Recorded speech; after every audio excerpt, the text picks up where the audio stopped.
talks about how expensive housing is are all around the internet. Everyone's saying how bad the situation is and how the other generations had it easier than Gen Z, and then cite some enormous average house prices in big cities, citing that prices have gone up faster than wages, interest rates are higher than what our parents had, and that the down payment looks intimidating. And that's true. The situation with housing in the US and Western Europe in particular is out of control. It's so bad that European Union even created some sort of commission regarding the housing crisis. Not sure how they will be solving the problem, and only can wish them luck with this task. But here is the thing. Complaining about it won't change the situation. I think that if you want to own a home one day, the answer is not to cry about how unfair it is, but to do something about it. What it's in your power. At least that's what I'm trying my best to do and want to share my ideas with you. I also want to stress out the fact that nothing I'm about to say is a magic solution that will get you a house on its own. There are pieces of a bigger puzzle. To make it work, you will likely need to combine several approaches and stick with them over time. I want to be very clear. I am not saying this will 100% work for you. This isn't some guru advice video. These are just some strategies that I am personally using right now, and I believe they are worth trying. Do you know how boomers are saying that we, the Gen Z, should spend less money on coffee and avocado toast, and with the help of that we'll be able to save money for a house down payment? On the one hand, it sounds absolutely crazy, and I myself do not fully agree with that, but at the same time it led me to the thought that we as generation have way more ways to spend money than any generation before us. We can pay for subscriptions, streaming services, cloud storages, gym memberships, delivery apps, drinks, gaming passes, and all of that drains our wallets. And while in reality it is possible to live without such things, the question is, do we want to live without those? Can I live without a Spotify membership? Of course I can. But do I want to lose all my access to the music I love? Of course I do not. Can I live without a gym membership? Actually, I live without this gym membership, but I suppose that for most of the people it could be a very big loss, because gym makes them feel better in their day-to-day life. And so here is the answer, that we of course can not pay for all of these subscriptions, but at the same time it will very much influence the quality of our life, and it will lead us to feeling, let's say, less happy. So we as a generation have too many temptations as to how to spend our money. There are too many ways to make our life a little bit more fun and get a little bit more dopamine. Another problem is that those things are not becoming cheaper. Since childhood I have been playing video games, and let me tell you, I have never anticipated that a new game can cost $100.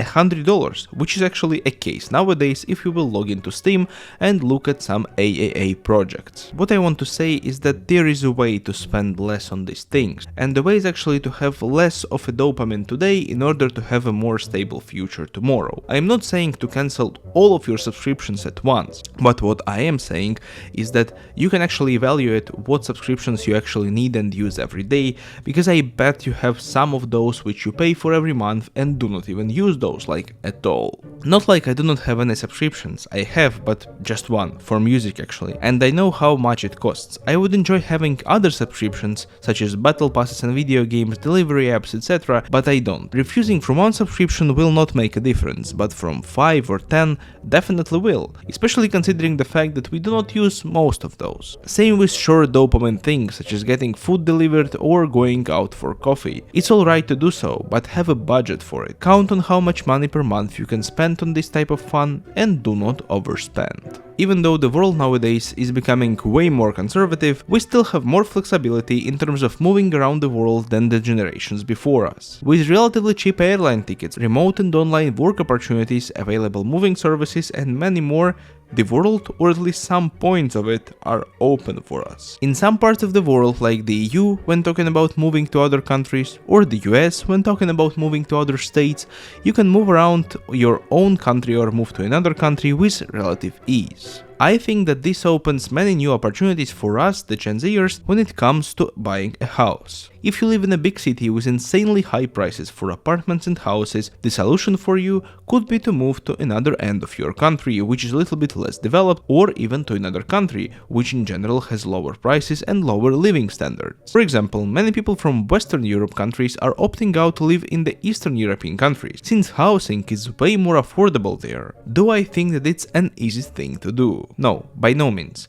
It's definitely a huge challenge to move, especially if you have a family and close friends rents in the city from where you are moving. But at the same time, we have to ask ourselves, what's more important in the long run, staying close to our comfort zone, let's say, or being able to actually build financial stability and our own place? The truth is that if owning an apartment at your current location feels like a very distant dream, it could be a good idea to think about moving to another place. And thanks to online work opportunities, in some cases it doesn't mean that you have to actually sacrifice your career for that. Another important factor is that cost of living often drops dramatically along with housing. Not only you are paying less for rent or your mortgage, but groceries, transportation and even leisure activities can be way more affordable. That difference compounds over time and can make saving for a down payment much more manageable. So such flexibility can actually play to our advantage. Another advantage which our generation has when compared to others is the relative accessibility of the side hustles. The internet has opened up countless ways to boost our income. And no, I'm not talking about the overhyped stuff like dropshipping or get-rich-quick crypto schemes, which usually end up losing people's money.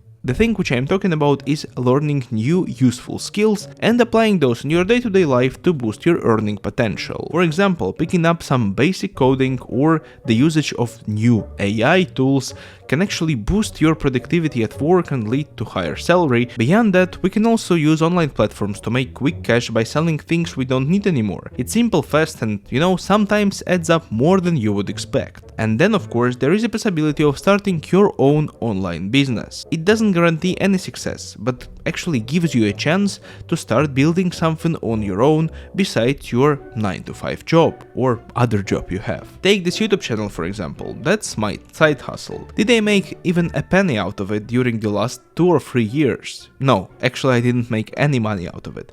But I am still trying here and there, I am still recording these videos because I enjoy it and at the same time I believe that it can grow into something bigger. Another powerful way to increase your income and ultimately save more for a down payment is through a career change or career growth. I get it. In many parts of the world, the job market can feel brutal nowadays, but the reality is people are still getting jobs at both big and small companies. And here is the thing. Since most jobs today require at least some level of digital literacy, the lines between industries are starting to blur. You will often see roles that combine finance and IT, and marketing and data analysis, or design and coding. This overlap wasn't nearly accessible for previous generations. On the one hand, yes, it creates more competition, for sure, but on the other, it opens many new doors for you. This means you can pivot your career strategically or job hop to get a higher salary at another place. I'm not saying it's easy, it takes a real serious effort. I have been working on this myself and I can tell you it requires time, learning and sometimes even taking a step back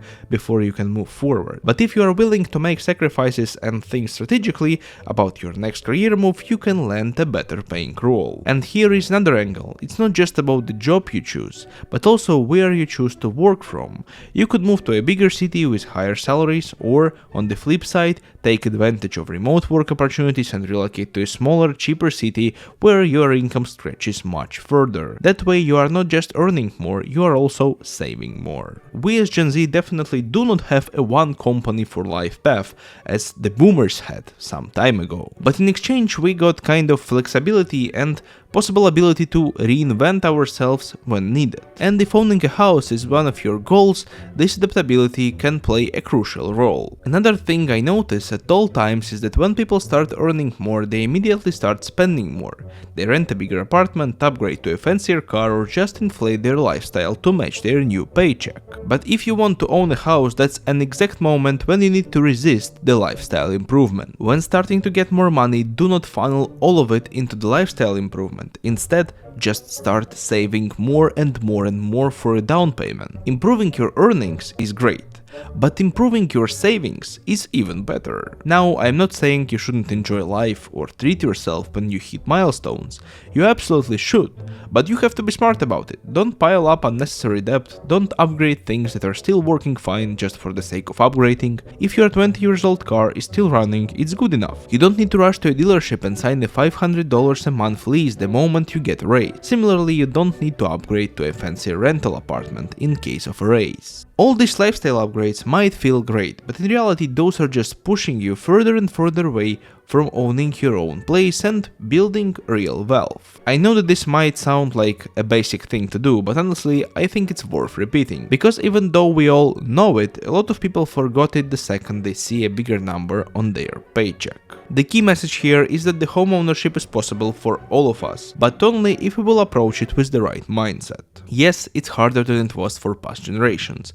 We will need to make sacrifices they might not have had to make, and the path won't always feel fair, but that doesn't mean it's out of reach. If you truly want it, you can still get there. It just requires patience and discipline. Don't lose hope and don't waste your energy complaining online about how impossible it all seems. Instead, put that energy into building skills, saving consistently, and making smart choices with your money. The journey won't be easy, but the payoff, finally having a place to call your own, will be worth it. So keep grinding and stay disciplined. Thank you very much for watching this video, and I will see you in the next one. Let me know in the comments what you thought about this video, and of course do not forget to join my Discord server, link is down in the description. See you and bye for now.